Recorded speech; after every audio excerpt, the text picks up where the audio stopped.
childhood trauma. So do you, any of you guys have your own opinions on what childhood trauma is for you that you want to share?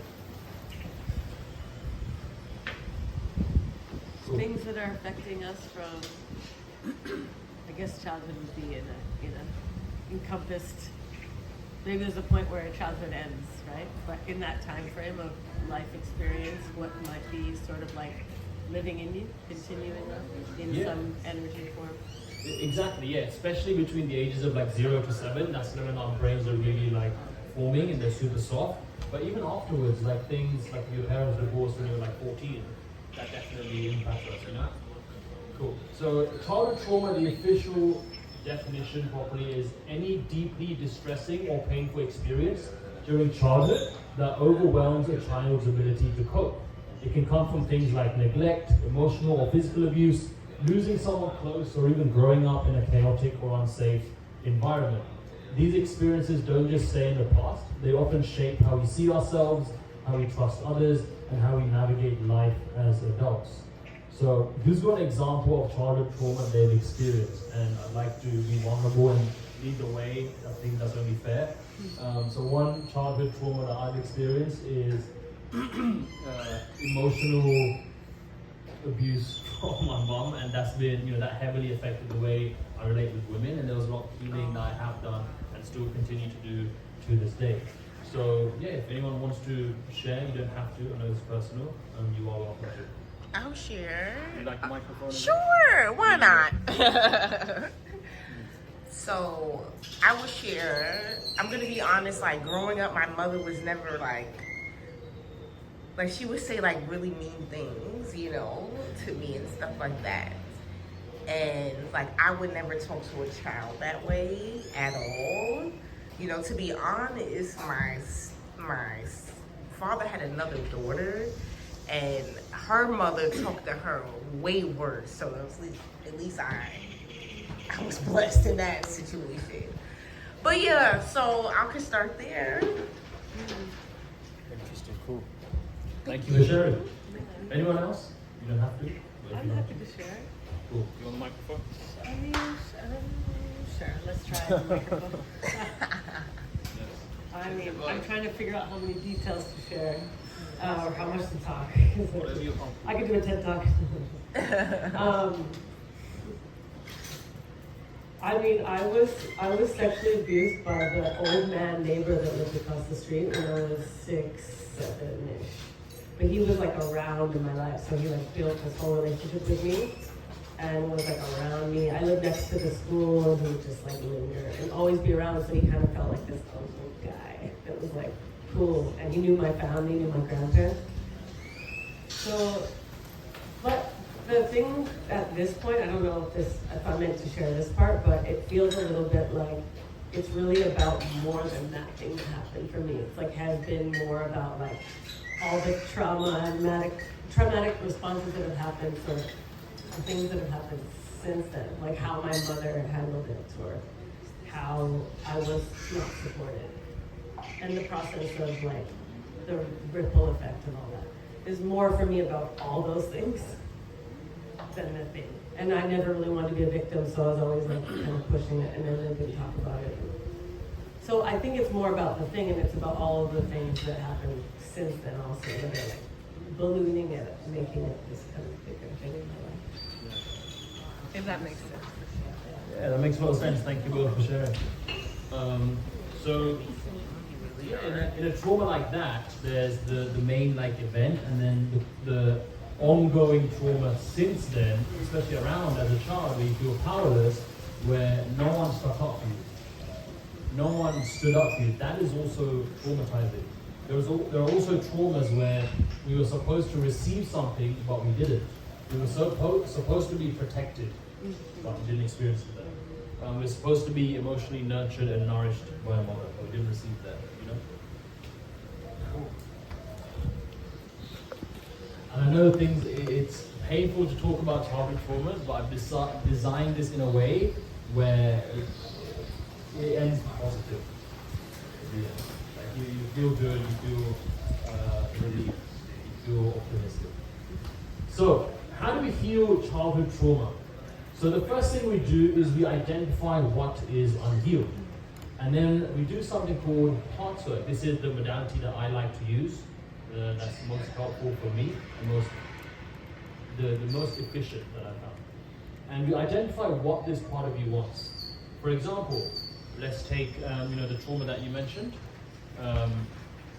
In a situation like that, maybe something that you would want is someone being emotionally present with you as you talk about the pain and you release it.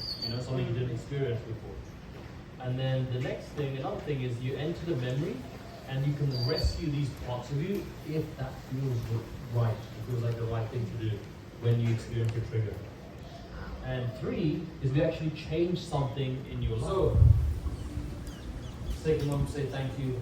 Yes. For being vulnerable, Yes. sharing. We appreciate you greatly. Thank you very much.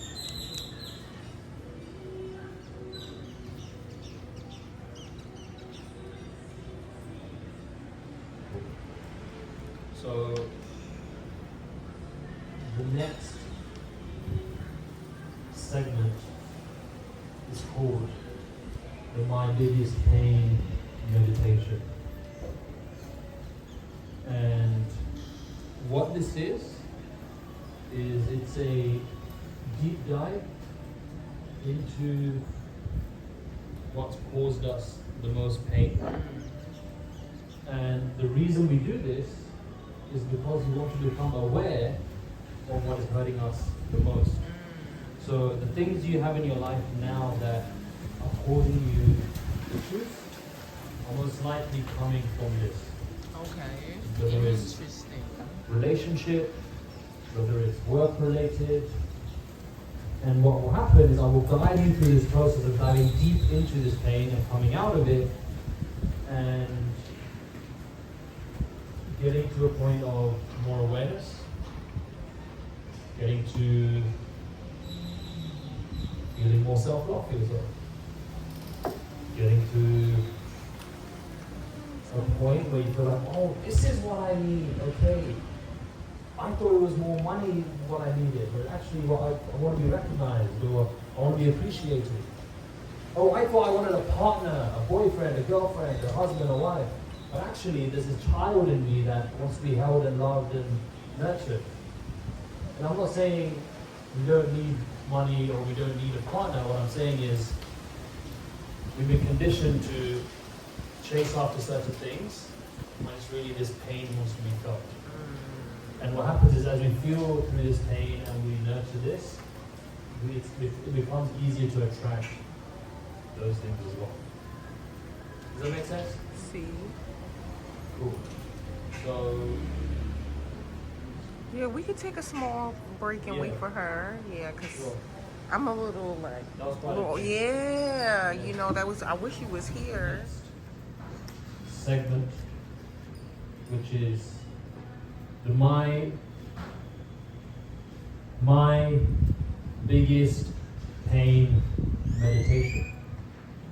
So I'm going to guide you through a deep meditation to access your deepest pain. And yes, that sounds horrible. Maybe there's like resistance. You're like, oh, Thank you so much. You know what? I think I'd rather have lunch now. Actually, thank you, Mithu. It was good. Cheers. Take care. Maybe see you next week. Hopefully, don't. But I promise you that through going through this pain and coming out of it, you feel liberated. You give birth to a new you. Okay? You give birth to a version of you that is more aware, that is more connected, and the ongoing pains in your life today, some of them will naturally fade away, and or you'll feel more equipped to actually deal with them. So, the intention of this meditation is to curiously and lovingly see what your biggest pain yearns for. So the intention isn't to just sit with this pain and suffer. No, the intention is to say, hey, sweet child, I love you so much. I'm sorry, maybe I haven't been able to attend to you the way you needed before, but I'm here now. what is it that you need. And through this meditation, and at the end of the meditation, we will meet the needs of this part of you. Okay, so just to show you, afterwards, we will look at, we'll kind of do something similar to this, but we'll ground the stool. Imagine the part of you that's experiencing this pain. It's sitting there. We'll write down exactly what this part of you needs, how you can get what this part of you needs, and ask this part if they need something, and I will help you through that process as well. Does that make sense? How do you guys feel about How this? brainy are we meant to be? Like, should I like choose something I think is the most, or are we tapping into like Fully whatever comes up? somatic in your body, whatever comes up. Okay? So how are you guys feeling about this? Do you guys feel like, yes, I'm ready to jump in? Or Yes, like, let's go. Go inside me. Well, I don't mean it like that. Inside. Yeah, I just want to go inside this myself. is not a tantric workshop. No. She's like, get in my energy centers. I'm excited. I would love a little bit more water if that's Yeah, please. So who wants water? Who needs a Where's stretch? Where can I get water? I know we just had a break, but I'm Yeah, sure. So Yeah, sorry about that. so sorry.